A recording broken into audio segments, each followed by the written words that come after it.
आज बहुत बहुत धन्यवाद संचालक महोदय आपको, और मैं बाबा ब्रह्मदेव का आशीर्वाद देते हुए और अपने लाडले विधायक माननीय प्रदीप यादव दिबियापुर विधायक, बहुत ही अच्छे विधायक, सरल स्वभाव के विधायक, मैं इनको बाबा ब्रह्मदेव से आशीर्वाद लेना चाहता हूं कि आगामी 2027 में इनको कम से कम 50,000 जीतने का आशीर्वाद दें, और यही हमारी मांग है। और अभी जो हमारे प्रमुख जी बीच में बैठे हुए हैं, इन्होंने हमारी समझ से बहुत कुछ बाबा जी का आशीर्वाद लेते हुए देने का वादा किया है। अगर मैं ब्लॉक प्रमुख होता तो इनसे 4 गुना ज्यादा देने का वादा करता। कोई बुरी बात नहीं है। अभी विधायक जी 2017 में जब चुनाव जीत के आएंगे तो इनसे 10 गुना ज्यादा दिलवाएंगे, ये मेरा वादा है। बाबा जी से मैं कह के आशीर्वाद दे रहा हूँ। और हमारे बगल में बैठे हुए प्रधान जी, मैं इनका भी बहुत बहुत धन्यवाद करता हूं, क्योंकि इन्होंने जिस सिस्टम से माल्यार्पण एक दूसरे को किया है, ये बहुत ही लाजवाब मामला है। मैं ये चाहूंगा कि 2027 में जब सरकार बने तो विधायक जी की धर्म पत्नी को राजमंत्री बनवा करके एक दूसरे को मेला पहनाने का ये बहुत अच्छा मौका मिलेगा, बहुत ही प्रसन्नता होगी। और बगल में बैठे हुए भाई साहब को भी बहुत बहुत धन्यवाद करता होगा, और सामने से बैठे हुए हमारे बाबा ब्रह्मदेव के ये सब कार्यकर्ता हैं, स्वरूप हैं, और बहुत ही वजनदार लोग हैं, बहुत ही महत्वपूर्ण लोग हैं। और यहाँ के जो बाबा जी हैं, जो बाबा ब्रह्मदेव की सेवा करते हैं, उनका भी हम आशीर्वाद लेना चाहते हैं। बहुत बहुत आशीर्वाद दे रहे हैं हमें, इसलिए मैं चाहता हूं कि और मेला में जो भी लोग आए हुए हैं, मैं सभी का बहुत बहुत अभिनंदन वंदन करता हूं। और मैं कुछ नाम भूल जाते हैं, सबका बहुत बहुत अभिनंदन करता हूं। और मैं बाबा ब्रह्मदेव से यही आशीर्वाद देना चाहता हूं, हम कि जिस मंशा से आए हैं, जिस मंशा से आप लोगों ने ये मंच सजाया है और फीता कटवाया है, ये सब मंशाएं आपकी पूरी हो।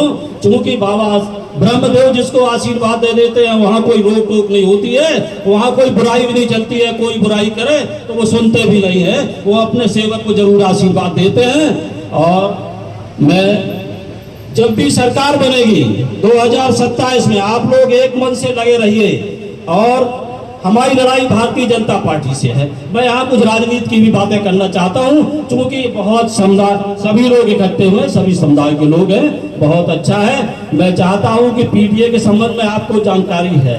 पी माने पिछड़ा, डी माने दलित और अल्पसंख्यक आदि आबादी महिलाओं की। मैं आपसे सबसे यही कहना चाहता हूं कि आगामी 2027 में जो चुनाव होने जा रहा है, उस चुनाव में पीडीए के आधार पर सभी लोग एक साथ होकर के अपने गले शिकवा दूर करते हुए, एक दूसरे से भाईचारा चलाते हुए अपने साथ बैठे, एक दूसरे से नाराजगी न दिखाएं, सभी को मित्र बनाएं।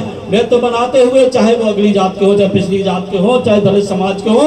अभी आपने भारतीय जनता पार्टी का एक कृत्य देख चुके हैं कि रामजी लाल समन हमारी पार्टी के वरिष्ठ नेता है, सांसद भी है राज्यसभा। उन्होंने सदन में अगर कुछ कहा तो कुछ गलत नहीं कहा, और भारतीय जनता पार्टी ने तूर पकड़ लिया और करली सेना के लोगों ने माननीय सुमन के यहाँ हमला कर दिया, मकान पे कुर्सियां तोड़ दी, बहुत नुकसान किया, घर में घुस गए। जबकि ये सब कृत्य नहीं करना चाहिए। उत्तर प्रदेश सरकार के मुख्यमंत्री जबकि वहां आगरा में मौजूद थे, उनके समय में ये सब नहीं होना चाहिए। ये सब बहुत खराब बातें हैं। प्रदेश का मुखिया मौके पर हो तो झगड़ा हो जाए, परिवार में 10 लोग होते हैं, अगर एक आदमी मौके पर है घर का मुखिया तो बीच बचाव करके खत्म कर देता है। फिर इनके कहने पे ये सब नहीं होना चाहिए था। जो गलत हुआ कृत हुआ। आगामी कल 12 तारीख है, माननीय राष्ट्रीय अध्यक्ष अखिलेश यादव आपकी महेवा में एक मीटिंग करने जा रहे हैं, जनसभा हो रही है, जिसमें अंबेडकर जी की मूर्ति का अनावरण होगा। मैं आप सबसे कहना चाहती हूँ कि भारतीय जनता पार्टी के खिलाफ हम लोग या हमारे नेता जो भी कार्यक्रम कर रहे हैं या दलित समाज के उस पक्ष में कर रहे हैं, आप सब लोग भारी से भारी भीड़ जुटा के वहां पहुंचिए और उनके वक्तव्य को सुनिए। और इन्हीं शब्दों के साथ मैं ज्यादा न कहता हुआ सभी का आभार व्यक्त करता हुआ और बाबा ब्रह्मदेव का आशीर्वाद देता हुआ मैं बहुत बहुत आप सबको धन्यवाद देता हुआ।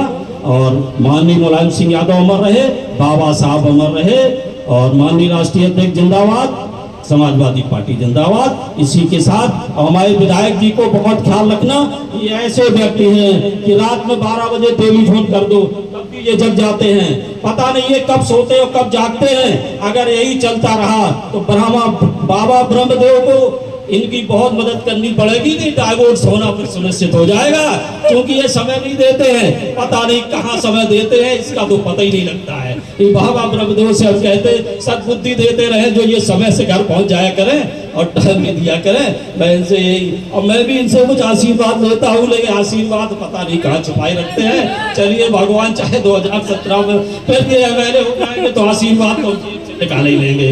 बस यही शब्दों के साथ मैं अपने वाणी को विराम देता हूँ। जय हिंद, जय समाजवाद।